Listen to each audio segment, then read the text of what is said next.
Bulletin के आगाज में आपको अच्छी खबर दें। हुकूमत ने पेट्रोलियम मसनूआत की कीमतों में कमी कर दी। पेट्रोल की कीमत में 12 रुपये 63 पैसे फी लीटर कमी हुई। हाई स्पीड डीजल की बात करें तो इसकी कीमत में 12 रुपये 13 पैसे फी लीटर कमी की गई है। लाइट डीजल 10 रुपये 78 पैसे फी लीटर सस्ता हुआ। मट्टी का तेल 10 रुपये 19 पैसे फी लीटर सस्ता कर दिया गया। तो हुकूमत ने पेट्रोलियम मसनूआत की कीमतों में कमी की है। पेट्रोल की कीमत में 12 रुपये 63 पैसे, हाई स्पीड डीजल की कीमत में 12 रुपये 13 पैसे, जबकि लाइट डीजल 10 रुपये 78 पैसे फी लीटर सस्ता हो गया है। मट्टी का तेल 10 रुपये 19 पैसे फी लीटर सस्ता कर दिया गया है। पेट्रोल की कीमत में 12 रुपये 63 पैसे फी लीटर कमी की गई है। हाई स्पीड डीजल की कीमत में 12 रुपये 13 पैसे फी लीटर कमी की गई है। लाइट डीजल 10 रुपये 78 पैसे फी लीटर सस्ता हुआ, जबकि मट्टी का तेल 10 रुपये 19 पैसे फी लीटर सस्ता कर दिया गया। वज़ीर ख़ज़ाना इसहाक़ डार ने पेट्रोलियम मसनूआत की कीमतों में कमी कर दी। पेट्रोल की कीमत में 12 रुपये 63 पैसे कमी की गई। लाइट डीजल की कीमत में 10 रुपये 78 पैसे, जबकि हाई स्पीड डीजल की कीमत में 12 रुपये 13 पैसे फी लीटर कमी की गई। मट्टी का तेल 10 रुपये 19 पैसे फी लीटर सस्ता किया गया। इस्लामाबाद में न्यूज़ कॉन्फ्रेंस के दौरान इसहाक़ डार ने कीमतों में कमी का ऐलान किया। नई कीमतों का इत्तलाक हो गया है। वज़ीर आज़म साहब के साथ तफसीली मशवरा और उनकी गाइडेंस में ये जो नई कीमतों का मुतय्यन किया गया है उसमें पेट्रोल में 12 रुपये 63 पैसे की कमी है, जिससे जो नई प्राइस है 237 रुपये 43 पैसे से कम होके 224 रुपये 80 पैसे पे आ जाएगी। हाई स्पीड डीजल इसमें 12 रुपये 13 पैसे की कमी की जा रही है। ये प्राइस 12 रुपये 13 पैसे, ये प्राइस 247 रुपये 43 पैसे से कम होके 235 रुपये 30 पैसे पे हो जाएगी। केरोसिन ऑयल में 10 रुपये 19 पैसे की कमी की जा रही है।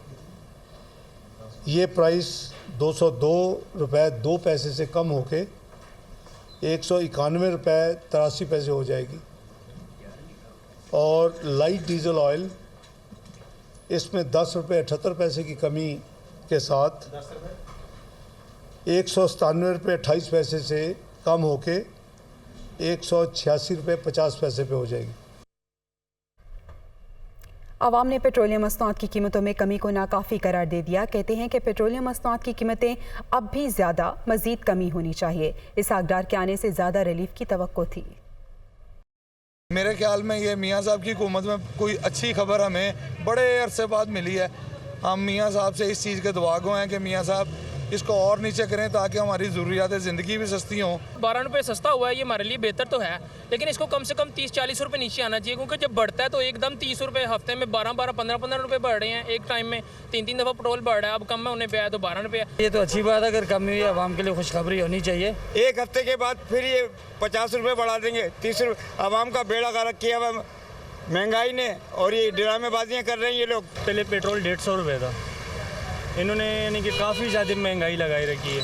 अगर ये लोग 20 रुपये बढ़ा देते 10 रुपये कम कोई फ़ायदा नहीं है। तो पूरे 100 रुपये कम करने चाहिए। जो पहले जब ये गए थे जो रेट था उसी रेट पे आना चाहिए। जिस तरह आलमी मंडी में इसकी प्राइस है उसी के मुताबिक कम की जाए, हमें लफ्जी तसलिया ना दें। सस्ता होएगा, लेकिन एक हफ्ता गुजर जाएगा फिर बोलते हैं रात 12 बजे के बाद 30 रुपये और ऊपर जाएगा। 12 रुपये पेट्रोल सस्ता किया हुआ है, ये जो है ना कुछ दिन बाद फिर से ऊपर कर दे, 15-20 रुपये ऊपर कर देते हैं। वज़ीर ख़ज़ाना इसहाक़ डार ने टैक्स कोशवारे जमा कराने की तारीख में भी 1 माह की तौसीह कर दी। अब इनकम टैक्स कोशवारे 31 अक्टूबर तक जमा कराए जा सकते हैं। इसहाक़ डार ने न्यूज़ कॉन्फ्रेंस करते हुए बताया कि तारीख में तौसीह अवाम और ताजिर तंजीमों के इसरार पर की गई। उन्होंने अवाम से इनकम टैक्स कोशवारे हर सूरत जमा कराने की अपील भी की। इसमें 1 महीने की एक्सटेंशन की जा रही है और 31 अक्टूबर तक 30 सितंबर को चेंज करके 1 महीने के एक्सटेंशन के साथ अब रिटर्न्स फाइल करने की, इनकम टैक्स रिटर्न फाइल करने की आखिरी डेट 31 अक्टूबर 2022 होगी। मेरी सबसे अपील है मेहरबानी करके इस महीने में वो अपनी रिटर्न्स फाइल करें, क्योंकि ये इतना लेजिटिमेट उनकी रिक्वेस्ट थी कि सैलाबों की वजह से काफ़ी मसाइल हुए हैं। इसी तरह जो इनकम टैक्स प्रैक्टिशनर्स थे, जो बार्स हैं, सबकी रिक्वेस्ट थी। तो उसको मद्देनज़र रखते हुए बिज़नेस कम्युनिटी, इंडस्ट्री, उसको मद्देनज़र रखते हुए हुकूमत ने फ़ैसला किया है कि हम इसको 1 महीने की एक्सटेंशन दे रहे हैं और 31 अक्टूबर तक अब रिटर्न फाइल किए जा सकते हैं। कौमी बल्लेबाज हैदर अली की तबीयत ख़राब हो गई। नौजवान बल्लेबाज को अस्पताल मुंतकिल कर दिया गया। हैदर अली तबीयत खराबी के बायस रात अस्पताल में रहेंगे, जहां उनका मुकम्मल चेकअप किया जाएगा। पीसीबी का मेडिकल पैनल भी नौजवान बल्लेबाज की निगरानी करेगा। आखिरी मैच में हैदर अली की शमूलियत का फैसला फिटनेस टेस्ट से मशरूत होगा। दूसरी जानिब पाकिस्तान क्रिकेट स्क्वाड भी आज होटल में आराम करेगा।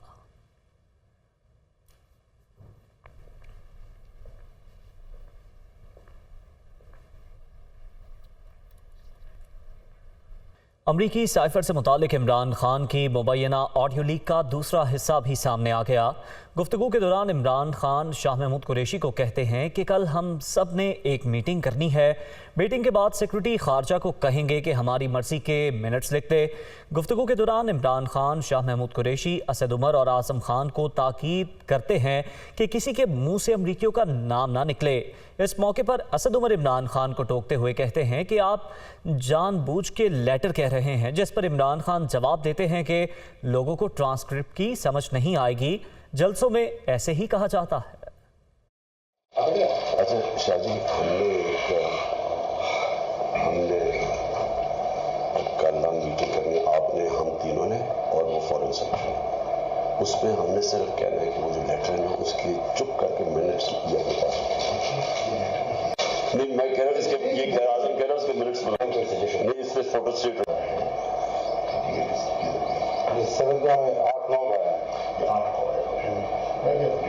लेकिन मीटिंग 7 को हुई है ना। हमने तो अमेरिकन का नाम लेना ही नहीं है किसी सूरत में हम लिखे। सो इस इशू के ऊपर प्लीज किसी के मुंह से मुल्क का नाम ना निकले, ये बहुत इंपॉर्टेंट है आप सबके लिए। कि किस मुल्क से लेटर आया है, मैं किसी के मुंह से उसका नाम नहीं सुनना चाहता। इसके बाद आप जान के लेटर कह रहे हैं, बिकॉज लेटर नहीं है, मीटिंग की ट्रांसक्रिप्ट वही है ना, मीटिंग की ट्रांसक्रिप्ट है, वो लेटर एक ही चीज है। लोगों को ट्रांसक्रिप्ट तो नहीं समझ आनी थी ना, तो आप पब्लिक जलसे में तो ये कहते हैं। देखो, इमरान खान ने अपनी हुकूमत के खिलाफ साजिश का बयानिया तैयार करने के लिए वाशिंगटन में पाकिस्तानी सफीर की तरफ से भेजा गया साइफर अवाम के सामने लाने का फैसला किया, मगर पहले अमेरिका का नाम लेने से गुरेज किया, अपने साथियों को भी मना करते रहे। ताहम बाद में वो अमेरिका का नाम भी सामने ले आए। साबिक वज़ीर आज़म ने तकरीरों में कब क्या कहा, आइए आपको दिखाते हैं। तहरीक अदम एतमाद अपनी हुकूमत के खिलाफ साजिश करार। इमरान खान का पहले मुल्क का नाम लेने से गुरेज, फिर आहिस्ता आहिस्ता नाम भी जुबान पर ले आए। इमरान खान की लीक होने वाली नई ऑडियो का पार्ट 2। गुफ्तगू के इस हिस्से में इमरान खान साजिश का बयानिया सामने लाने के लिए जो मंसूबा बना रहे हैं, उसमें शाह महमूद कुरैशी, असद उमर और आजम खान को अमरीका का नाम लेने से सख्ती से मना कर रहे हैं। हमने तो अमेरिकन का नाम लेना ही नहीं है किसी सूरत में हम लिखे।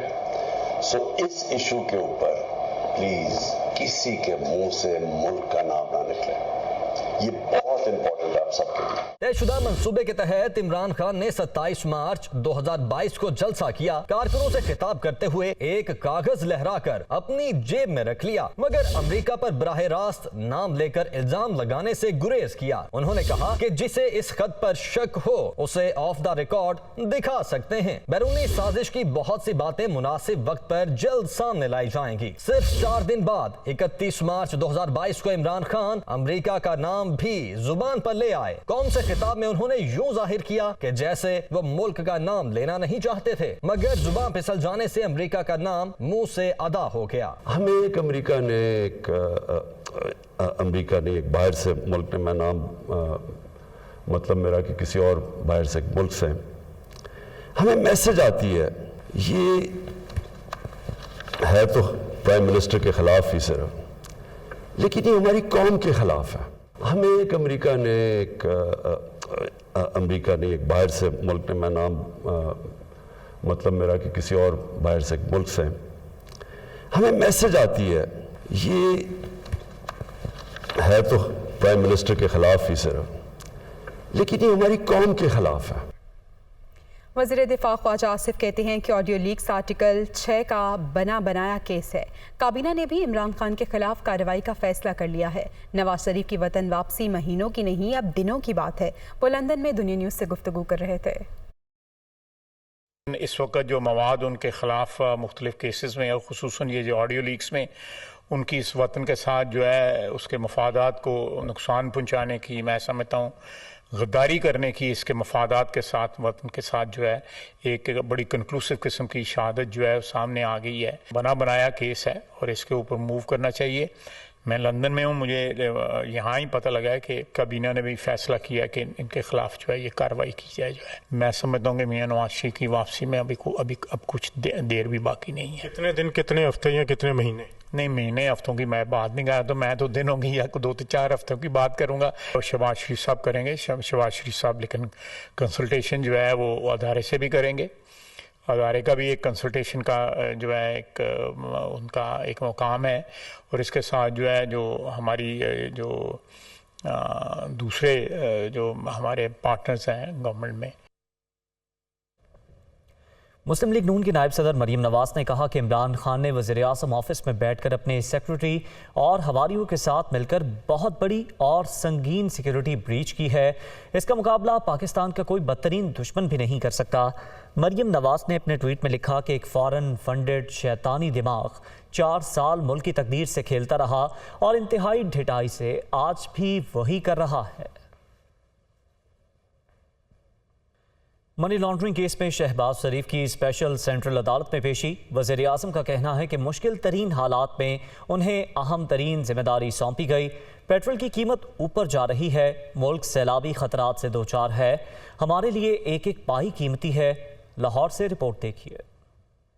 शहबाज शरीफ और हमजा शहबाज के खिलाफ मनी लॉन्ड्रिंग केस। लाहौर में स्पेशल सेंट्रल अदालत में मुकदमे की समाअत हुई। वज़ीर-ए-आज़म शहबाज शरीफ अदालत पेश हुए, जबकि हमजा शहबाज कमर की तकलीफ के बायस पेश न हो सके। शहबाज शरीफ के वकील अमजद परवेज ने बरीयत की दरखास्तों पर दलाइल देते हुए कहा कि शहबाज शरीफ किसी कंपनी के डायरेक्टर या शेयर होल्डर नहीं रहे। FIA वालों ने हवाला हुंडी का भी इल्जाम लगाया है, जबकि ऐसा कुछ नहीं हुआ। FIA वालों के पास कोई सबूत नहीं। इस दौरान शहबाज शरीफ रोस्टरम पर आए और कहा कि बतौर वजीर आला पंजाब खानदान के शुगर के कारोबार को नुकसान पहुंचाया। पंजाब का पैसा पंजाब के गरीब आवाम पर लगाया। पेट्रोल की कीमत ऊपर जा रही है, मुल्क में सैलाब है, हमारे लिए अब एक एक पाई कीमती है। मैंने चीनी की एक्सपोर्ट से इनकार किया है, अवाम पर चीनी महंगी करने का बोझ नहीं डाल सकता। अदालत ने बरीयत की दरखास्तों पर दलाइल मुकम्मल करने की हिदायत करते हुए समाअत 8 अक्टूबर तक मुलतवी कर दी। मोनिस इलाही के खिलाफ मनी लॉन्ड्रिंग केस। लाहौर की बैंकिंग कोर्ट ने मुल्जिमान के खिलाफ FIA का चालान समाअत के लिए मंजूर कर लिया। मुल्जिमान को 11 अक्टूबर को ज़ाती हैसियत में तलब कर लिया गया। FIA ने मनी लॉन्ड्रिंग के मुकदमे में मुल्जिमान के खिलाफ चालान मुकम्मल करके अदालत पेश किया। अदालत ने कार्रवाई करते हुए मोनिस इलाही समेत नामजद मुल्जिमान को 11 अक्टूबर को पेश होने का समन जारी कर दिया। दीगर नामजद मुल्जिमान में मज़हर अब्बास, वाजिद भट्टी और नवाज अहमद शामिल हैं। आपको बताएं कि मोनिस इलाही के खिलाफ मनी लॉन्ड्रिंग का केस है, जिस हवाले से आपको अपडेट कर रहे हैं। लाहौर की बैंकिंग कोर्ट ने मुल्जिमान के खिलाफ FIA का चालान समाअत के लिए मंजूर कर लिया और मुल्जिमान को 11 अक्टूबर को ज़ाती हैसियत में तलब कर लिया गया है। FIA ने मनी लॉन्ड्रिंग के मुकदमे में मुल्जिमान के खिलाफ चालान मुकम्मल करके अदालत पेश किया। अदालत ने कार्रवाई करते हुए मोनिस इलाही समेत नामजद मुल्जिमान को 11 अक्टूबर को पेश होने का समन जारी कर दिया। दीगर नामजद मुल्जिमान में मज़हर अब्बास, वाजिद भट्टी और नवाज अहमद भी शामिल हैं। वज़ीर इत्तला सिंध शर्जील मेमन का कहना है कि ऑडियो लीक ने इमरान खान के चेहरे से निकाब हटा दिया। पहले कहा किसी का नाम नहीं लेना, लेकिन जब इक़्तिदार की कश्ती डूबने लगी तो इल्ज़ाम तराशी शुरू कर दी और कौम को बेवकूफ़ बनाया। वो कराची में मीडिया से गुफ्तगू कर रहे थे। आज की जो लीक आई है, मैं समझता हूँ कि इमरान खान के चेहरे से उस बेरूपिये का नकाब जो है आज बहुत बुरी तरीके से उतर चुका है। जब वो देख रहा था उसकी कश्ती डूब रही है, जब वो वज़ीर-ए-आज़म कुर्सी पे था, तब तक उसको थोड़ा समझ में आ रहा था। तभी उस ऑडियो लीक्स में वो घड़ी घड़ी मिन्नतें कर रहा है कि बराए मेहरबानी इन ममालिक का नाम नहीं लेना, हम सिर्फ इस साइफन पे खेलेंगे। और फिर जब उसने देख लिया कि कुछ कश्ती उसकी डूब चुकी है, फिर उसने उन ममालिक का नाम लेना भी शुरू किया। ये एक झूठा साइफन, ये वो साइफन जिसका ना कहीं सर है ना पैर है, जिसके ना कोई सबूत है, उसमें इमरान खान, शाह महमूद कुरैशी और उस वक्त का इनका फॉरेन ऑफिस जो की क़यादत कर रहे थे ये लोग, इन लोगों ने मिलके सिर्फ अपनी ज़ात के लिए, सिर्फ अपनी पॉलिटिकल पार्टी के लिए, सिर्फ अपनी क़यादत के लिए, सिर्फ अपनी लीडरशिप, उस कुर्सी की लालच में, इक़्तिदार की हवस में इन्होंने पूरी कौम को बेवकूफ़ बनाया। वज़ीर मेहनत और अफरादी क़ुव्वत सिंध सईद गनी का कहना है कि इमरान खान मुल्क दुश्मनी कर रहे हैं। चेयरमैन PTI ने लातादाद मरतबा इनकी खिलाफ वर्जी की। ये ऐसा लाडला है जिसको कोई पूछने वाला ही नहीं। सईद गनी कराची एक्सपो सेंटर में मीडिया से मुखातिब थे।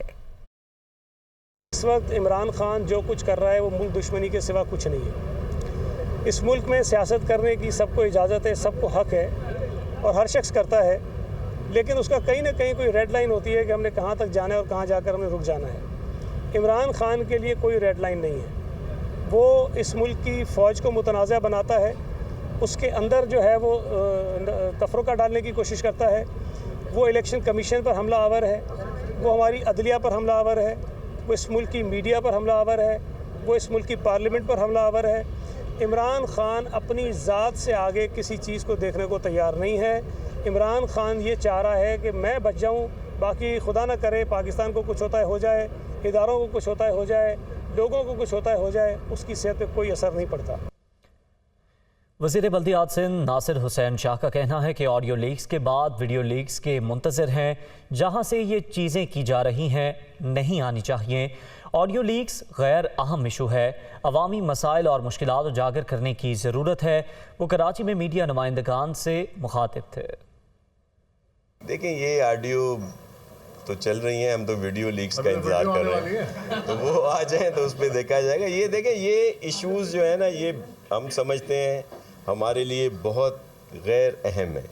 ये सीरियस इशू ज़रूर हैं कि जिस जगह से ये ऑडियो लीक्स आती हैं वहाँ का एक सिलसिला होता है कि भाई वहाँ का एक तरीक़ेकार है कि ऐसी चीज़ें नहीं होनी चाहिए, लेकिन बदकिस्मती है, अलमिया है कि ये सब कुछ हो रहा है। लेकिन हम कहते हैं कि इन चीज़ों पर ध्यान देने की बजाय लोगों की मुसीबत दिखाई जाए ताकि लोग उनकी मदद को आ सकें। ये कोई नया टैक्स नहीं है, इसमें कभी ये नहीं है कि ये बिल अगर म्यूनसिपल का नहीं देगा तो उसकी लाइट काट दी जाएगी, कि इलेक्ट्रिक को ये इख्तियार नहीं है। इनका बिल है, वो ज़रूर दे, वो एक डिस्ट्रीब्यूशन हो, उससे सिर्फ एक चीज़ होती, जो भी पैसे आते, 1 रुपया आता, 10 रुपये आते, 1 करोड़ 1 अरब रुपये आता, वो गवर्नमेंट के अकाउंट में आता, किसी की जेब में नहीं जाता। जो हमारे नेबरिंग कंट्रीज़ हैं, इंडिया है, बांग्लादेश है, वहाँ के जो शहर हैं वो कितनी अर्निंग करते हैं, हम कितनी अर्निंग कर रहे हैं, और अगर कोई उस तरफ हम